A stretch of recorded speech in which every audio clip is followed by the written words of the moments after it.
أنا أعتقد أن أوروبا الجديدة هي الشرق الأوسط. মোহাম্মদ বিন সালমান মুসলিম বিশ্বে ইহুদিবাদের বিশ্বস্ত ক্রীড়নক। هبت رياح العاصفة هبت رياح العاصفة هبت رياح العاصفة على الأيادي الخاطفة। কে এই মোহাম্মদ বিন সালমান? মধ্যপ্রাচ্যের বহুল আলোচিত ব্যক্তিত্ব, সৌদি আরবের বর্তমান বাদশাহ সালমান বিন আব্দুল আজিজের পুত্র। জন্ম 1985 সালে রাজধানী রিয়াদে। রাজনীতিতে যোগদান 2007 সালে। 2015 সালে প্রতিরক্ষা মন্ত্রী হিসেবে নিযুক্ত হন। 2017 সালের 21 জুন ক্রাউন প্রিন্স মোহাম্মদ বিন নায়েফকে সরিয়ে ক্রাউন প্রিন্স হিসেবে নিযুক্তি লাভ করেন। পাশ্চাত্য দুনিয়ায় তাকে সংক্ষেপে MBS নামে ডাকা হয়। কূটনীতি, প্রাসাদ ষড়যন্ত্র ও সাম্রাজ্যবাদী গোষ্ঠীর প্রত্যক্ষ সহযোগিতায় ধীরে ধীরে তিনি উঠে আসেন আন্তর্জাতিক রাজনীতির রঙ্গমঞ্চে। রাজপরিবারের প্রভাবশালী সদস্য, মিডিয়া ব্যক্তিত্ব ও বিত্তশালী নাগরিকদের কাউকে গুম, কাউকে বন্দী ও কাউকে কোণঠাসা করে অতি অনায়াসে রাষ্ট্র ক্ষমতা কুক্ষিগত করার কারণে পরিচিতি পান মিস্টার এভরিথিং নামে। বিন সালমানের ইসলাম বিদ্বেষী এজেন্ডা প্যাকেজ ভিশন 2030। 25 এপ্রিল 2016 সালে মোহাম্মদ বিন সালমান ঘোষিত ভিশন 2030-তে অর্থনৈতিক পদক্ষেপের পাশাপাশি একটি বড় অংশ জুড়ে আছে শিক্ষা ও সাংস্কৃতিক এজেন্ডা।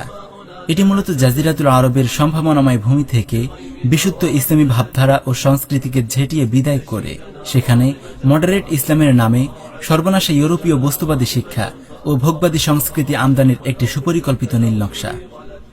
ভিশন 2030 ইসলামের বিরুদ্ধে প্রকাশ্য যুদ্ধ ঘোষণার নামান্তর। ভিশন 2030 এর কতিপয় দিনভিত্তিক agenda: 1. Red Sea luxury resort project.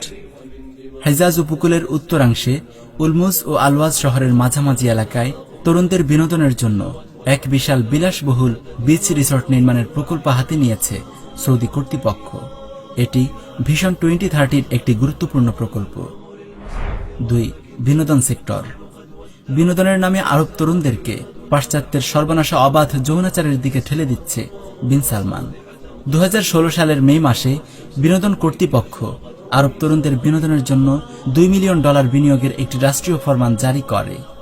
2017 সালের মে মাসে রিয়াদে মার্কিন গায়ক টবি কিথ ও সৌদি গায়ক রেবে সাগার যৌথ অংশগ্রহণে অনুষ্ঠিত হয় ইতিহাসের প্রথম লাইভ কনসার্ট। 2017 সালের এপ্রিলে সৌদি কর্তৃপক্ষ আল কিদিয়াতে 334 বর্গ কিলোমিটার এলাকা জুড়ে বিশাল ক্রীড়া, সংস্কৃতি ও বিনোদন কেন্দ্র স্থাপনের ঘোষণা দেয়। 2018 সালে রিয়াদে অনুষ্ঠিত লাইভ কনসার্টে পরিবেশিত হয় গান ও উদ্দাম নারী নৃত্য। অশ্লীলতা ও বেহায়াপনায় ইউরোপকেও হার মানায় এই কনসার্ট। 3. নারী অধিকার। 2017 সালে ছেলে ও মেয়ে উভয়ের জন্য স্কুলে শরীর চর্চা ও ক্রীড়া ক্লাস নেওয়ার ঘোষণা দেওয়া হয়। একই বছর নারীদেরকে স্টেডিয়ামে গিয়ে খেলাধুলার অনুমতি দেয়া হয়। 2016 সালের সেপ্টেম্বর মাসে নারীদেরকে ড্রাইভিং এর অনুমতি দিয়ে একটি রাজকীয় ফরমান জারি করা হয়। 2018 সালের জুন মাসে যা বাস্তবায়িত হয়।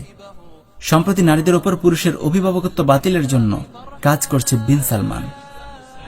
4. শিক্ষা বিভাগ। পাঠ্যক্রমে চলছে ব্যাপক হারে পশ্চিমাকরণ প্রক্রিয়া। মধ্যমপন্থী ইসলামের নামে টেক্সট বই থেকে বাদ দেওয়া হচ্ছে জিহাদের পাঠ। তাইফ বিশ্ববিদ্যালয়ে প্রথমবারের মতো খোলা হয়েছে মিউজিক ডিপার্টমেন্ট। চলতি বছর রিয়াদে প্রথমবারের মতো খোলা হয়েছে মিউজিক ইনস্টিটিউশন। এভাবে গান বাজনার মতো হারাম কর্মকাণ্ডের বিস্তার ঘটাচ্ছে বিন সালমান। 5. মূর্তি স্থাপন। বিন সালমান প্রগতি ও সংস্কৃতির নামে মক্কা মদিনার দেশে মূর্তি স্থাপন করেছে। জেদ্দায় তারা স্থাপন করেছে আমেরিকার স্ট্যাচু অব লিবার্টি।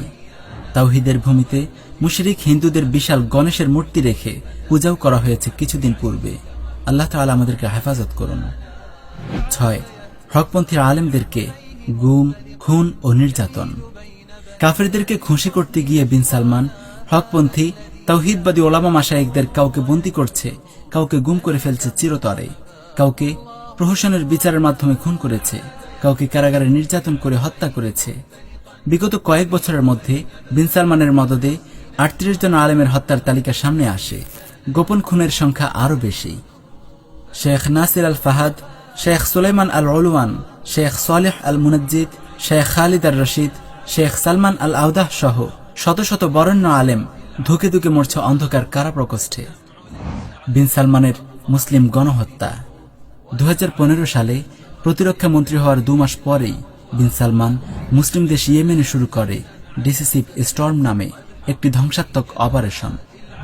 হুথি বিদ্রোহীদেরকে দমনের আড়ালে এখনও চলছে নির্মম মুসলিম হত্যাযজ্ঞ। দুর্ভিক্ষে মারা যাচ্ছে লক্ষ লক্ষ মানুষ। এ কাজে সহযোগিতা করছে ক্রুসেডার জোট। পৃথিবীর সবচেয়ে নির্যাতিত জাতি উইঘুর মুসলিম। আজ গোটা জিনজিয়াং প্রদেশ যেন এক উন্মুক্ত কারাগার। এমন বর্বর জুলুম, অত্যাচার, নিপীড়ন এবং পাশবিকতা তাদের উপর চালানো হচ্ছে যা ভাষায় বর্ণনা করা সম্ভব নয়। 10 লক্ষ মুসলমানকে কনসেন্ট্রেশন ক্যাম্পে বন্দী করে পাশবিক নির্যাতন চালানো হচ্ছে। এই করুণ মুহূর্তেও বিন সালমান চীন সফর করে $1 বিলিয়ন বাণিজ্যিক চুক্তি সাইন করেছে এবং সরাসরি কমিউনিস্ট চীনের এই বর্বরতাকে সমর্থন দিয়ে বিবৃতি দিয়েছে, সন্ত্রাস দমন ও চরমপন্থার বিরুদ্ধে কাজ করার অধিকার চীনের রয়েছে। উইঘুর মুসলিমদের ওপর চীনা নিপীড়নের বিষয়ে নিন্দা জানিয়েছে Britain, Canada, France, Australia, German ও জাপান সহ 22টি দেশ। এর পাল্টা জবাব হিসেবে সৌদি আরব ও পাকিস্তান সহ আরও 37টি রাষ্ট্র জাতিসংঘে চিঠি পাঠিয়েছে উইঘুর নীতিকে সমর্থন করে। তারা উইঘুরদের ওপর এই নিপীড়নকে চীনের অসামান্য অর্জন হিসেবে তুলে ধরে। কাফেরদের সঙ্গে বন্ধুত্ব। বিন সালমান গভীর সম্পর্ক স্থাপন করেছে বিশ্বের ইহুদি নাসারা ও মুশরিকদের সাথে। মুসলিম জাহানকে ইহুদিবাদের চারণভূমিতে পরিণত করার লক্ষ্যেই কাজ করে যাচ্ছে সে। ইসরায়েল আমেরিকার সঙ্গে বিন সালমানের গভীর সম্পর্ক এখন মিডিয়ার হট টপিক। ইসরায়েল ও আমেরিকার অঙ্গুলি নির্দেশের বাইরে কিছুই করতে সক্ষম নন বিন সালমান। ইহুদিবাদী চক্রের বিশ্বস্ত সদস্য হিসেবে মুসলিম বিশ্বে তাগুতি তাণ্ডব চালাচ্ছে MBS। এমনকি ফিলিস্তিনে ইহুদি আগ্রাসনের ব্যাপারে তার বক্তব্য হল, ফিলিস্তিনি ও ইসরায়েলি উভয়ের আপন আপন জায়গার মালিক হওয়ার অধিকার রয়েছে। কত জঘন্য বক্তব্য! মুসলিম বিশ্বে তার জঘন্য কার্যক্রমে অত্যন্ত সন্তুষ্ট মার্কিন প্রেসিডেন্ট ট্রাম্প। তাই তাকে রীতিমতো বন্ধু হিসেবে স্বীকৃতি দিয়েছে মুসলমানদের রক্তখ্যাত এই প্রেসিডেন্ট। 2. ভারতের সাথে গভীর সম্পর্ক। মুশরিক ভারতের সঙ্গে বিন সালমানের আশ্চর্য মৈত্রী স্থাপিত হয়েছে। একদিকে মুশরিকরা ভারত ও কাশ্মীরে মুসলিম গণহত্যা চালাচ্ছে, আর অপরদিকে বিন সালমান তাদের সঙ্গে $1 বিলিয়ন বাণিজ্যিক চুক্তি স্থাপন করেছে। $1 মিলিয়ন সাহায্যের পসরা নিয়ে তাদের দুয়ারে হাজির হচ্ছে, তার সঙ্গে গভীর প্রণয়ে হাত মেলাচ্ছে। These leaders are more pro-Israel than a lot of Jews. একজন ইহুদির ভাষায় বিন সালমানের আসল রূপ। আমেরিকান জায়নবাদী সাংবাদিক ডক্টর মাইক এভান্সের স্বীকারোক্তি, আমি আমিরাতের মোহাম্মদ বিন জায়েদের সাথে সাক্ষাৎ করেছি সৌদি আরবের মোহাম্মদ বিন সালমানের সাথে। আমি আপনাদেরকে একটা আশ্চর্যজনক কথা বলতে যাচ্ছি। আরবের এই নেতারা অনেক ইয়াহুদের চাইতে আরো বেশি ইসরায়েলের সহযোগী, প্রো ইসরায়েল। সৌদি আরবের যুবরাজের সাথে যখন আমার সাক্ষাৎ হয়, তখন আমি তাকে বলি, ইহুদি খ্রিস্টানদের সম্পর্কে আপনার অভিমত কি? সে বলল, আমি তো উভয় জাতিকে ভালোবাসি। আমি জিজ্ঞেস করলাম, কেন? সে বলল, কারণ আমার মা একজন ইহুদি। আমি বললাম, কি বলছেন? সে বলল, আমাকে যে লালন পালন করে সে নারী ছিল একজন ইথিওপিয়ান ইহুদি। দীর্ঘ 2.5 ঘন্টা যাবৎ মোহাম্মদ বিন সালমানের মুখে ইসরায়েল নিয়ে মনোমুগ্ধকর কথা শুনি। বিন সালমান বলেন, আমি হোয়াইট হাউস ও প্রেসিডেন্টকে এ ব্যাপারে বলবো। বিন সালমানের এসব কথা শুনলে আপনার মন পুলকিত হয়ে উঠবে আনন্দে যে এ মানুষটি কিভাবে চিন্তা করে ইসরায়েল নিয়ে। তার একটি স্টেটমেন্ট এমন। আমি বললাম, ফিলিস্তিনিদের কি করণীয়? বিন সালমান বলল, এটার সমাধান খুব সহজ। তাদের করণীয় হচ্ছে ইসরায়েলের কথা মোতাবেক চলা। এটাতেই সমাধান। I said, what can the Palestinians do? He said, it's simple. They need to copy Israel. Copy Israel, that's all. Bangladesh সহ বিভিন্ন দেশে ইহুদিবাদের বিশ্বস্ত ক্রিয়নক গাদ্দার বিন সালমানের অসংখ্য দালাল ছড়িয়ে আছে।